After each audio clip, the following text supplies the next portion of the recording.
네, 안녕하세요. 이원재입니다. 여러분, 저하고 같이 쿠데타 한번 하실래요? 이렇게 얘기하면 어떻게 들리세요? 말도 안 되는 소리 같아요? 제가 누구하고 같이 하기로 했는지 말씀드릴게요. 대통령, 국방부 장관, 수방사령관, 특전사령관, 방첩사령관, 정보사령관 같이 하기로 했거든요. 그럴듯하죠? 여러분, 이 쿠데타가 윤석열 씨가 했던 일이 술 먹고 홧김에한 엉뚱한 일이다 이렇게 말하는 분들이 여전히 계신데, 전문가들은 이 일은 실패할 수 없는 일이었다. 실패한 게 정말 이상한 일이다. 이렇게 얘기하는 쿠데타입니다. 이렇게 이 좋은 라인업으로 쿠데타를 한 경우가 이 역사상 많지 않다고 합니다. 당연히 성공할 수 있었는데 왜 실패했냐? 시민이 막았기 때문에. 쿠데타군이 국회에서 시민을 만난 것은 예상하지 못했던 일이고, 군이 시민을 만난 순간 그 순간 당황해버렸다 라는 게 사실 이 쿠데타가 실패할 수 있었던 원인이다. 거기에 모인 시민들이 주인공이었다. 이런 얘기들을 전문가들이 많이 합니다. 네, 뉴스토마토에서 시민 영웅 찾기 프로젝트를 하고 있습니다. 그래서 오늘 뒷시간에 5시 45분부터 한상혁 전 방통위원장 그리고 김의철 전 KBS 사장 모시고 이 이야기 나눌 테니까, 이 두 분 거물급 이 언론인들이시잖아요. 이 이야기 나눌 테니까 끝까지 들어주시고요. 지금은 오후 5시 끝장 뉴스 오늘 시간 시작하도록 하겠습니다. 네, 3월 6일 목요일이고요. 오늘은 박영식 시사 에디터 그리고 김환 한겨레 기자님 모셨습니다. 안녕하세요. 네, 어서 안녕하세요. 오세요. 네. 그러니까 뭐 지나고 나서 생각해 보면은 정말 진짜 큰일 날 뻔했네 이런 생각이. 기적이었죠. 뭐. 네, 저도 그날 현장에 거의 처음부터 있었었는데, 이게 뭐 어떻게 될지 예측도 안 되는 상황에서 모여드는 시민들을 보면서 한편으로는 그 생각을 했었던 것 같아요. 이렇게 많이 모이니까 안 되겠다 이게 라는 생각을 하긴 했었죠. 저는 밤 11시 반쯤에 거기 국회에 갔는데 한 3시 반까지 있었거든요. 그러니까 당연히 뭐 안으로는 못 들어가고 바깥에서 어느 정도 시민들이 모이셨는지 또 어떤 걸 하고 계시는지를 봤는데 이거는 가능할까? 왜냐면 그 시간에도 이미 11시 반에는 막 헬기가 위에 떠 있고요. 국회로 들어가는 그렇죠. 상황이었고, 제 앞에서 도로에 장갑차가 있었고 계엄군이 왔다 갔다 하는 상황이었거든요. 근데 이게 가능할까라는 그 비현실감만 있었지, 막상 비상계엄 해제가 되고 나서도 윤석열이 비상계엄 해제 선포를 안 했잖아요. 그렇죠. 그러다 보니까 이게 어떻게 되는 거야라는 그런 애매한 상황이었지만, 어쨌든 시민분들이 그 정도로 많이 모이셨다라는 거는 아마 그 아까 우리 막 기똥차게 오프닝을 좀 해주셨습니다만 전 세계 역사상 쿠데타 실패하는 것도 참 어려운 일인데 그 어려운 일을 윤석열이 해낸 거죠. 대통령 국방부 장관 막 탱크 부대까지 같이 다. 예. 이제 와서 조인했는데 웃으면서 안 얘기하는 거지만 뭐 섬뜩한 순간이죠. 맞아, 네, 말했어요. 그러니까 어쨌든 시민들이 영웅이고, 뉴스토마토에서 하는 내란을 막아낸 시민 영웅 1000명을 찾습니다 프로젝트 관심 많이 가져주시고요.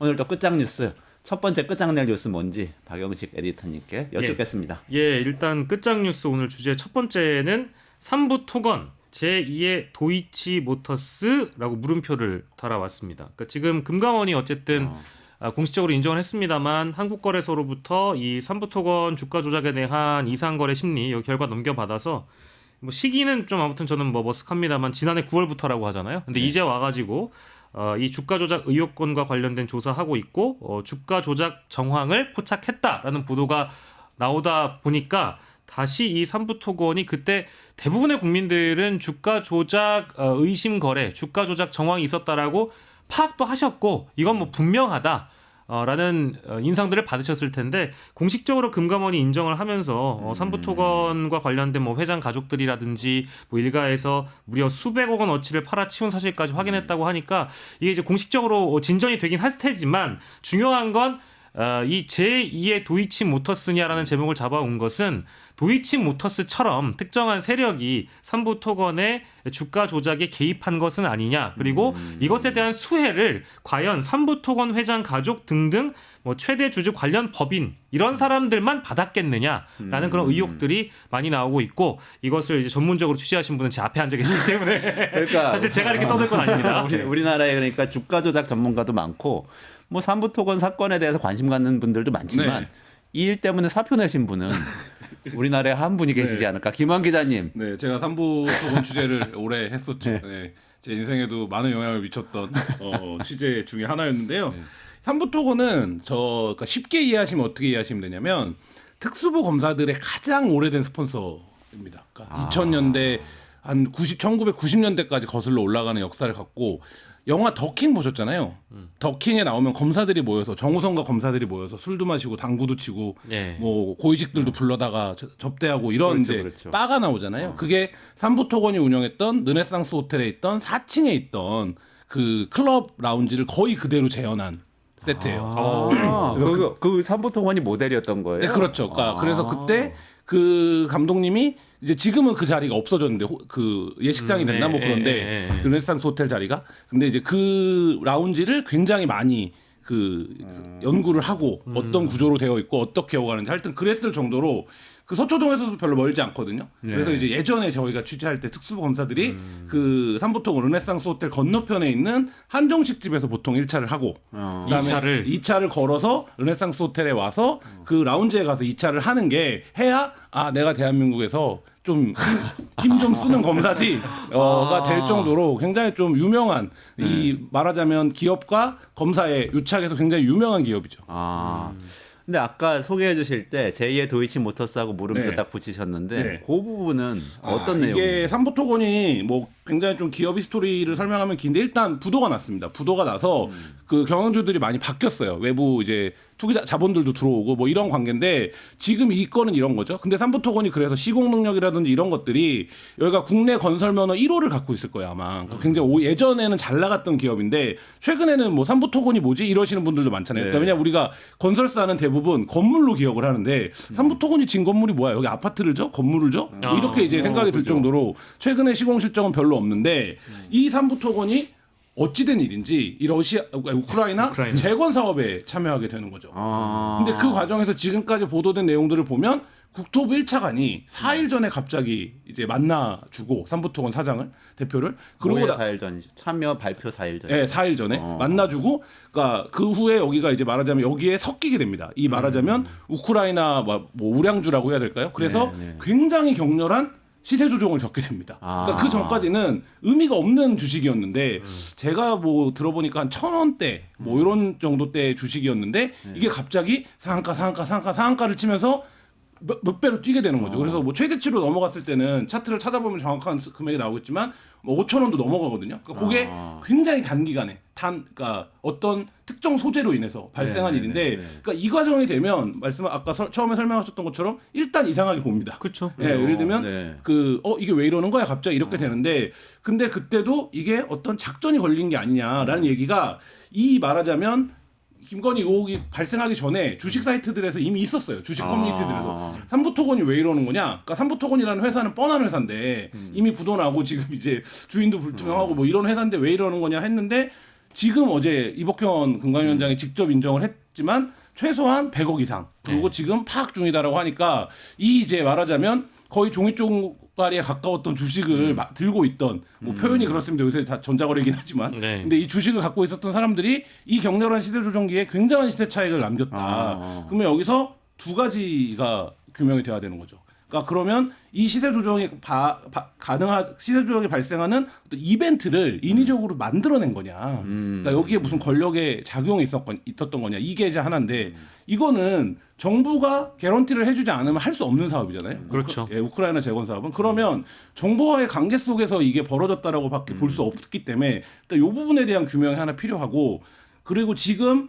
구 오너일가가 돈을 벌었다라고 하는데 그 구 오너일가만 돈을 벌었겠느냐 여기에 말하자면 차명 계좌가 섞여 있는 거 아니냐 혹시 이 내용을 미리 알고 있었던 사람이 그러면 산부를 사놨으면 엄청 돈을 많이 벌었을 거잖아요. 그러니까 이게 도이치는 말하자면 주가 조작 도이치는 주가 조작으로만 놓고 보면 약간 잡범들이 하는 짓입니다. 그러니까 예를 들면 외부의 호재가 없이 내부적으로 말하자면 던지고 뭐 이런 식의 방식인 거잖아요. 그러니까 도이치라는 회사의 규모가 그게 가능한 거죠. 근데 이 3부는 누구는 그런 표현도 쓰는데 권력이 개입해주면 주가 조작이 이렇게 쉽구나. 이거를 보여주는 사건이다. 지금 이렇게 평가를 되고 있는데 그게 이제 뭐 언론들의 취재나 이렇게 보도로 간헐적으로 알려지다가 어제 금감위원장이 그거를 공식적으로 인정을 한 거죠. 이미 뭐 좀 익숙한 그래프들 많이 보셨을 텐데 이게 3분의 1 체크하고라는 그 카톡 멋쟁 해변 카톡방 기억나시잖아요. 이제 그게 실제 2023년 5월 14일이었고 날짜 시간 순서를 보면 5월 16일에 우크라이나 젤렌스카 여사가 한국에 방한을 하고요. 5월 17일에 우크라이나 정부의 공식 지원 계획이 나오고요. 네. 이때 삼부토건 주가가 이제 1,000원이었대요. 네. 그때부터 시작해가지고 쭉 뛰는데 윤석열이 우크라이나를 방문한 게 이제 7월 15일이라고 나와 있습니다. 그때 5,000원이 됩니다. 그러니까 아주 단기간에 5배가 뛰는 거잖아요. 네. 그러니까 이거는 이제 정부 차원의 어떤 뭐 기획이 들어간 거 아니냐, 이거는 뭐 정권이 개입한 거 아니냐는 그런 의혹을 삼기에 충분하고, 그리고 이 멋쟁이 해변 카톡방에 누가 있습니까? 블랙펄 인베스트먼트 대표라고 부르는 이종호 전 대표가 있는 거잖아요. 네네네. 근데 이종호 전 대표라는 사람이 김건희 계좌관리인이었고 도이치모터스 주가 조작으로 처벌을 받은 전력이 있는 사람이잖아요. 그러다 보니까 아까 이제 두 번째 의문점 중에서 누가 아까 삼부토건 9일가만 이제 어떤 특혜를 본 게 아니고 수익을 누린 게 아니고, 이거 이종호랑 연결점이 있으면 김건희도 혹시 뭐 누군가도 혹시 막 이런 식으로 연결이 계속 되다 보니까 네네네. 이게 제2의 도이치모터스처럼 되는 거 아니야?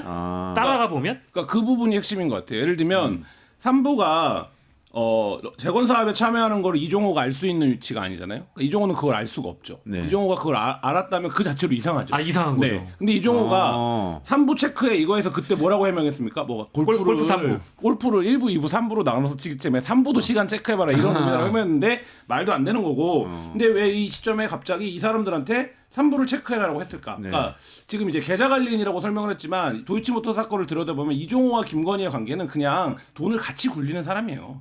공동 운명체? 네, 네, 아, 돈을 네. 경제적 공동 운명체. 경제 공동체. 네. 그렇기 때문에 그러니까 그래서 김건희한테 무혐의 판결을 내릴 때도 김건희가 주식을 전혀 몰랐다라고 지금 검찰은 수사 보고서에서 밝힌 거 아닙니까? 그렇죠. 네. 그리고 저는 기자 생활하면서 처음 봤는데 굉장히 오랜 시간 그거를 PPT까지 준비해서 발표했던 거 아닙니까? 다른 주가 조작범과 비교하면서 그러면 그때 핵심은 뭡니까? 이 이종호라는 자가 주가 조작을 다 했다는 거예요. 검찰의 수사 논리의 규결은. 그런데 이 이종호라는 자가 삼부를 알고 있었다. 근데 이종호는 누구의 돈을 굴렸냐? 김건희의 돈을 굴렸다. 그리고 최은순의 돈을 굴렸던 거죠. 그렇게 연결이 된다. 네. 그리고 뭐 수상한 점이 사실 이것만 있는 것도 아니에요. 그러니까 왜냐하면 이제 우크라이나 재건 사업에 삼부토건이 들어가는 것 자체가 좀 시점도 이상합니다. 왜냐하면 해외 사업을 철수하겠다라고 고시까지 해놓은 이후에 이제 이 우크라이나 바로, 예. 재건 사업이 발생이 되기 때문에, 아니 기업 차원에서 우리 해외 사업 손 뗀다라고 공시해놓고 나서 이 사업에 들어간다는 게 더 이상하잖아요. 그렇죠. 근데 이런 기업이 들어가는데 손뗀 기업이 해외 재건 사업에 들어간다?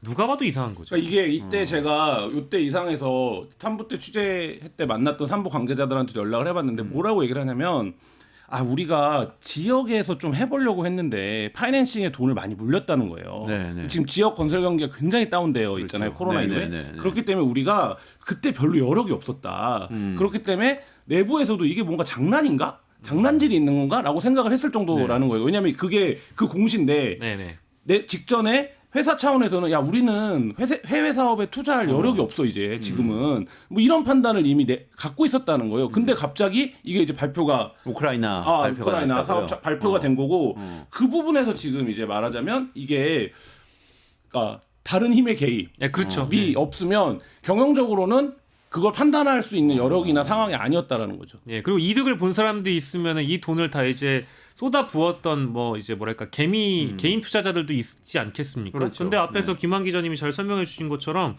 아니 재미 볼 사람들은 다 재미 보고 다 손 털었을 거 아니에요. 근데 미안하지만 그때 들어갔다가 꼭지 물렸던 사람들은 뭐 이러지도 저러지도 못한 거 아니겠습니까? 지금 뭐 경영난 때문에 기업 회생 절차를 진행하고 있는 상태라고 한다면 손해 보는 사람들은 정말 아무것도 모르고 그냥 당해버린 게 되는 거잖아요. 네. 그러니까 이게 굉장히 뭐랄까 미국이나 해외 사례를 본다라고 하면 주가 조작 범죄는 뭐 사실 그렇죠. 깜빡이 집어넣는다고 하면 수십 년 들어가는 네, 거잖아요. 그렇죠. 이거는 자본시장을 혼탁하게 만드는 범죄이기 때문에, 뒤흔드는 범죄이기 때문에 자본주의 사회에서는 두 번 다시 있어서는 안 될 일인데, 왜 하필이면 과거에 도이치모터스 주가 조작을 이력이 있었던 의혹이 있어 보이는 일당으로부터 또다시 비슷한 일이 또 벌어지느냐, 이거는 뭐 수사로 밝혀야 될 일이죠. 이 시점에서 짚고 넘어가고 싶은 것은, 김한 기자님 쓰셨다가 만나가서 뭐 항의하고 사표 내고 네. 그러셨던, 여쭤봐도 되는지 뭐 모르겠는데 그 기사는 어떤 기사였어요? 그 이게 기사는 지금 요거 관련된 거였어요? 윤석열 요거 관련된 건 아니고요. 윤석열 지금 내란 피의자 윤석열이 고양지청에 검사로 일하고 있을 때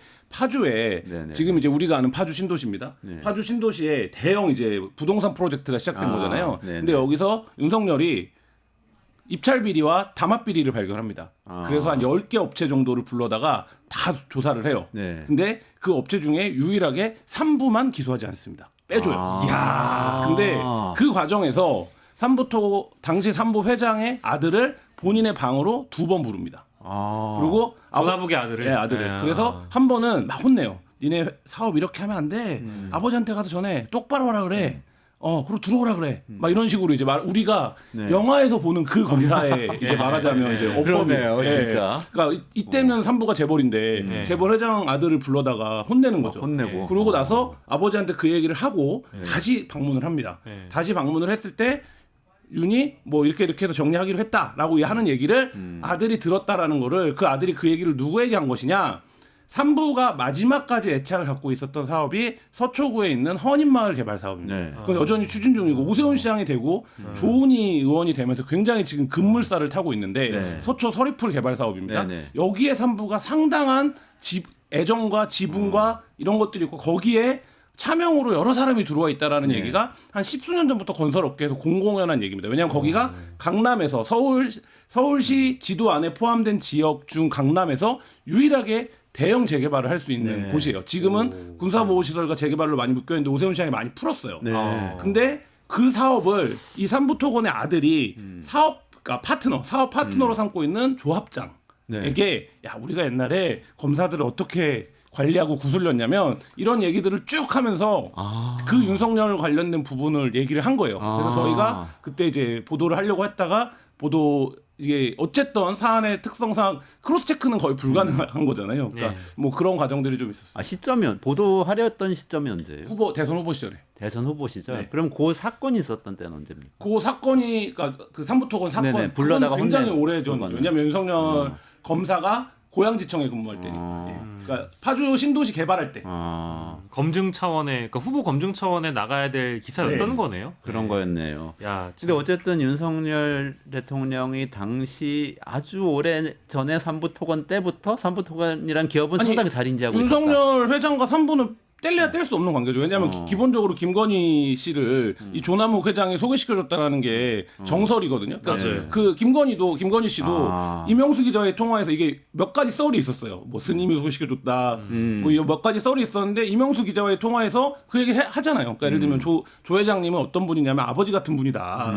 우리를 소개시켜준 분이다라고 얘기를 하고 실제로 저희가 이제 뭐 좀 오래된 몇 년 전 보도라서 기억이 그건데 이 조남욱 회장의 다이어리를 입수를 했었습니다. 그러니까 몇 년치 다이어리. 왜냐하면 회사가 부도가 나서 이게 다 압수되고 뭐 이런 관계에서 이제 남아 있어서 저희가 다이어리 전체를 입수했었었는데 그 다이어리에 보면 여러 차례 윤석열 혹은 최은순과 만나거나 골프를 쳤다라는 이 일정 기록이 있고 비서도 같은 증언을 하고 그 다음에 명절 선물 리스트를 보면 맞아요. 명절 선물 리스트에 당시 윤석열은 이 재벌 회장이 관리할 정도의 검사는 아니에요. 직급으로 따지면 여기는 굉장히 고위급들을 관리합니다. 자기 이름으로 선물을 보내는 거는. 근데 거기에 껴 있어요. 윤석열 검사. 그러니까 그럴 정도로 굉장히 애정하고 하는 검사였고 오죽하면 김건희 여사가 윤석열을 소개시켜준 사람이 삼부 회장이었다라고 말할 정도니까. 그리고 이제 논란이 됐던 김건희의 줄리설이 나왔던 그 장소가 바로 아까 제가 얘기했던 그 삼부토건의 4층 라운지. 그 밑에 이제 그 여러 유흥시설들도 있었고.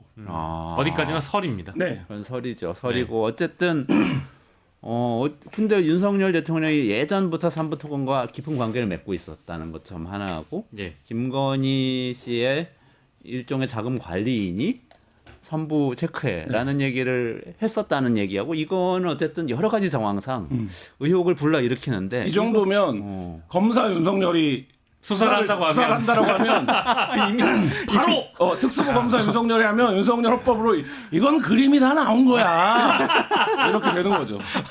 야 이 자식들아 이거 보면 모르냐? 이게 왜 나오냐?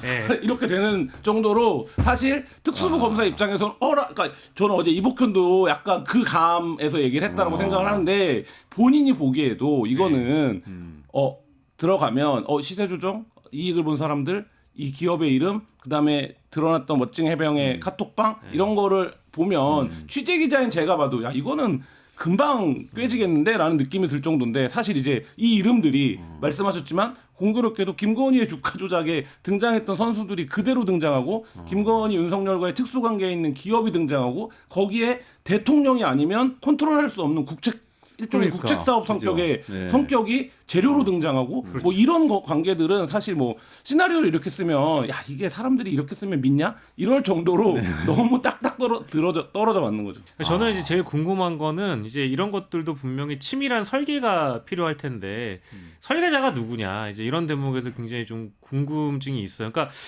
도이치모터스 주가 조작 의혹 뭐 지금 현재 시점으로 김건희가 주가 조작에 가담했다라는 의혹이나 이런 것들은 뭐 이미 뭐 무궁무진하게 보도가 됐기 때문에 다만 이걸 설계를 하는 사람이 있잖아요. 그러니까 이 도이치모터스 사건과 이 삼부토건 건은 비교를 해보더라도 훨씬 더 삼부토건 건이 큰 건이고 치밀해야 되는 건이기 때문에 이거를 아주 정권 초반부터 혹시 누군가 설계를 했다라고 한다면 그게 뭐 이종호 전 대표가 될 수도 있는 것이고 이제 거기까지 수사가 나아가 봐야 되겠죠. 그러니까 네. 이종호 씨가 이 방에 있었던 증언자들에 따르면 굉장히 지금 설계라는 표현을 쓰셔서 여러 가지 설계를 하잖아요. 예를 들면 네네네. 임성근을 포스터 만들 거다. 그렇죠. 이거 이제 말하자면 맞아. 이거를 일개 사모펀드 업체 대표가 왜 그런 얘기를 합니까? 굳이 할 필요가 없죠. 할 필요도 없는 얘기죠. 근데 네. 이제 그런 거라든지 아니면 여러 가지 야 그거 내가 사표내지 말라고 했는데 내가 얘기했어. 이런 얘기도 그냥 서슴없이 하잖아요. 그 얘기는 뭡니까?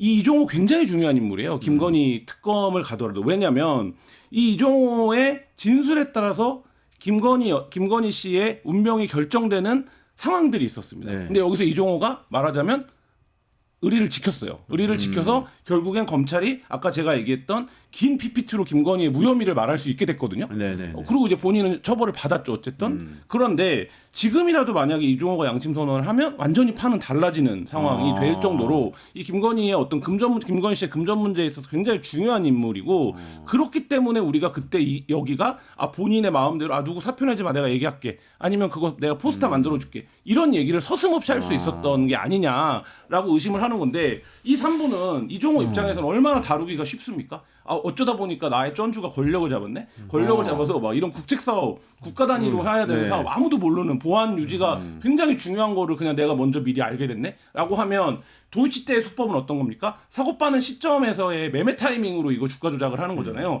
이거는 자범이죠. 자범들의 기술인 거고. 주고받고 예, 하면서 올리는 하면서 거죠. 이제 자기들끼리 하는 네, 거잖아요. 자전거래. 예. 근데 이거는 그게 아닌 거죠. 이거는 엄청난 외부의 효과, 국가가 개런티하는 호재가 있고 그러니까요. 이 주가를 띄우고 우리는 사놓기만 하고 기다리기만 하면 되는 건데 티도 안 나고. 그러니까 사실 이제 주가 조작 범의 시각에서 보면 어디까지나 뭐 그렇다라는 생각이 듭니다. 그러니까 저는 제일 궁금한 게 이종호 전 대표라는 사람은 지금 뭐 할까?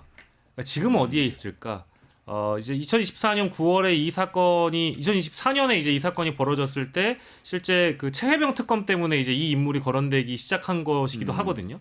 근데 그러다 보면 검찰의 수사를 제대로 받기는 한 것일까? 증거인멸은 벌써 하지 않았을까? 이제 이런 것들이 굉장히 많은 의혹으로 남아 있는데 이 대한민국이 워낙에 다이나믹하고 윤석열이 계엄까지 해버리는 바람에 너무 많은 사건들이 그냥 막 지나가 버려서 어디 있는지도 몰라요. 그래서 이게 순서대로 사건을 보면은 뭐 디올백, 양평고속도로 게이트, 최혜병 특검, 뭐 이런 뭐 명태균 게이트, 게다가 계엄에 이르기까지 무수히 많은 사건들이 지나오면서 우리가 잊고 지낸 인물이 너무 많잖아요. 근데 금감원이 이번에 공식 인정하면서 이 사건이 또 수면 위로 올라가다 그렇죠. 보니까 네. 설계자 이름 나오고 이종호 이름이 또 나온 건데 이거 매우 심각한 사건입니다. 그러니까 지금 주가 조작 사건은 금융감독원이 조사를 해가지고 그 결과를 가지고 검찰에 고발을 하는 해야 거죠. 되는 거죠. 근데 이제 이복현 금감원장이 어쨌든 이 사건을 들고 나왔어요. 근데 이복현 원장은 제 기억엔 금감원장 될 때 검사 출신 금융 알아요. 그러니까 이 윤석열 대통령이 이렇게 설명했던 거 기억나요? 금융수사 많이 해봐가지고 금융 전문가다 이렇게 얘기했던 그분이신데 어쨌든 금융수사는 전문가야. 예. 들고 나왔잖아요. 예. 이거는 어떻게 된 건가요? 이거는 어떻게 두 가지 측면이 이해를 다 해야 있다고 보는데 일단 이 메신저 측면을 주목할 필요가 있는데 이복현은 누가 뭐래도 윤석열 사단의 일원이죠. 윤석열 그러니까 금융수사 전문가라고 얘기하지만 예를 들면 윤석열 팀 윤석열이 수사를 할 때 예를 들어 말하자면 이런 숫자나 계좌나 뭐 이런 부분들에 대해서는 이복현, 그 다음에 공보는 한동훈, 그 다음에 이 뭐 이런 얘기들이 기자들 사이에 있을 정도로 그 한 축을 담당했던 검사고 그 이력으로 금감원장이 된 거죠 사실. 근데 이 이복현이 윤석열 사단의 그러니까 일원인데 김건희를 직접 겨냥할 수밖에 없는 거를 사실 인정을 했다. 이게 자체가 첫 번째로 정치적으로는 중요해 보이고, 그러니까 그거는 간단히 얘기하면 이제 끝났다라는 거죠. 그러니까 이른바 손절인가요? 끝났다라는 거고. 근데 그게 아니라 일반적인 사건의 처리 프로토콜에서 놓고 보면 작년 9월에 알았는데 왜 이제 하는 거야? 그러니까요. 이렇게 되는 거죠. 그러니까 그러면 그거 그 사이에는 앞에 거랑 연결되는 얘기인데 이 권력이 살아 있었을 때는 그냥 묻고 가려고 했는데 이 권력이 끝나가니까 끝에 와 있다고 판단을 하니까 네. 인정을 한 거 아니냐 자기 커리어를 건지기 위해서 뭐 이런 이제 양가적인 판단이 다 가능한 상황인 거죠. 약간 좀 저는 우려되는 지점이 며칠 전에 국회 정무위가 있었을 때도 금감원 쪽에서 무슨 얘기를 했냐고 하면 아니 이렇게까지 명백한 정황 증거들이 다 나와 있는 상황인데 아직까지도 조사 뭐 결론 안 났냐 이렇게 물어봤었거든요. 근데 여전히 조사 중이라고 했어요. 근데 단독 보도가 나오고 나서 언론사의 단독 보도가 나오고 나서 금감원이 일부 인정이 아니라 이제 우리 그거 조사를 하는 중이고 실제 100억대의 시세 차익을 누린 것으로 보인다라고 이제 발표가 나온 거잖아요. 네네. 이복형 금감원장도 어제 이제 공식적으로 인정을 해버린 거고. 근데 조금 걱정되는 것은 금감원이 만약에 정무적 판단을 하거나 정치를 한다라고 하면 이게 윤석열의 탄핵 그 선고 시점 물론 저는 파면될 가능성이 높다고 보는데 만에 하나 어떤 가능성을 열어둔다라고 하면 탄핵 선고를 보고 나서 자신들의 결과 발표를 하려고 하는 그런 판단까지 하고 있는 거 아니냐. 그러다 보니까 이 결과에 대한 어떤 발표 지연이 있었던 거 아니라는 판단을 좀 하게끔 만들어요. 왜냐하면 이게 이제 명태균 게이트를 수사하는 검찰의 움직임과 크게 달라 보이지 않는 것이 검찰도 사실은 창원지검에서 중앙지검까지 올라오는 명태균 게이트 관련 수사에서 누락시킬 거 다 누락시켜놓고 쭉정이만 수사했다라는 이미 결론이 다 나버렸잖아요. 이미 그렇게 다 보여진 것이고. 근데 금감원도 아주 오래전에 알았는데 이제 와가지고 이렇게 하는 거 보면 무슨 금감원이랑 검찰이 경쟁하듯이 정권 말기에 이런 모습을 보여주는 게 양 기관 다 뭔가 정무적인 판단을 하고 있는 건가? 이런 생각이 들어서 전 좀 그 대목은 좀 걱정이 돼요. 어제 이복현 원장이 한 워딩 중에 이런 게 있어요. 하나의 행위로만 불공정 행위를 다 판단할 수는 없다. 이거 피의자의 변호인 같은 얘기 아닙니까? 그러네요. 금감원이 단 하나의 행위라도 불법이 있거나 위법이 있으면 적발하고 그렇죠. 고소하고 네. 처벌하는 게 금감원 당연하죠. 행위인데 네. 이게 하나의 행위로만 불공정을 볼 수 없다라는 건 이거 이 메신저의 의미로 보면 이복현도 이걸 인정했네. 김건희 일가가 연루되어 있다는 걸 부인하기 어려워졌네. 라는 기정사실화 효과가 있지만 한편으로는 이렇게 얘기하는 근데 이 사건이 지금 말씀하신 대로 소위 말하는 예. 얼마든지 마사지가 가능한 여전히 상황일 수 있겠다. 이게 이제 동시에 드는 생각인 거죠. 근데 스토리가 너무 잘 나와서 그러니까 대통령하고 옛날부터 잘 알던 기업인데 그런데 이 어떤 그 부인의 대통령 부인의 자금 관리인이 연루되어 있는 어떤 그룹이 개입해서 투자를 하고 있었고 그런데 갑자기 대통령이 우크라이나에 이 기업을 이미 부도나가지고 사실은 이 시장에서는 거의 흔적이 없다시피 한 기업을 넣었는데 주가는 5배 올랐다. 그리고 차익을 실현했다. 그리고 이거잖아요. 그거에 의미 없는 지분을 들고 있던 오너 일가가 엄청난 이익을 그렇죠. 거뒀다. 네. 불과 2달도 안 되는 사이에. 그러니까 저는 그 격렬한 시세 조정은 사실 몇 차례거든요. 그 호재가 전달됐던 그렇게 따지면 사실 며칠 안에 본 거예요.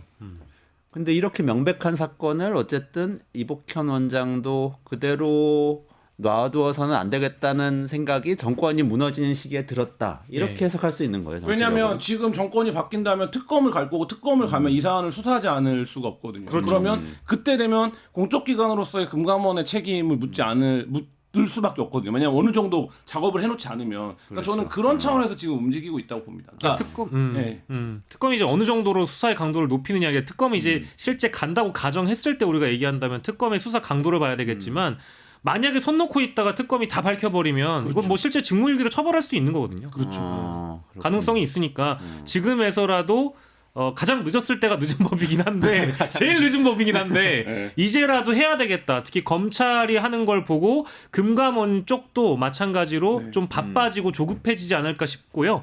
결론적으로 보면 이게 뭐 어떻게 이제 귀결이 될지 모르겠어요.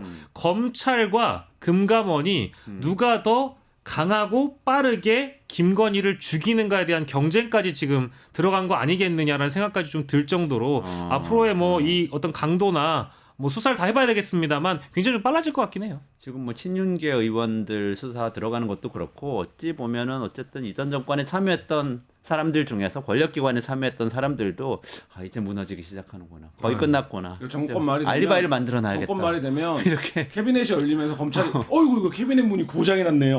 이런 사건이 있었네. 이렇게 되는 공교롭지만 그런 사건들이 꽤 항상 있죠. 그런 것 같아요. 네. 그 연관된 것 같으니까 두 번째 주제로 넘어가 보죠. 뉴스토마토가 12.3 내란을 막아낸 시민영웅 1000명 찾기 프로젝트를 진행합니다.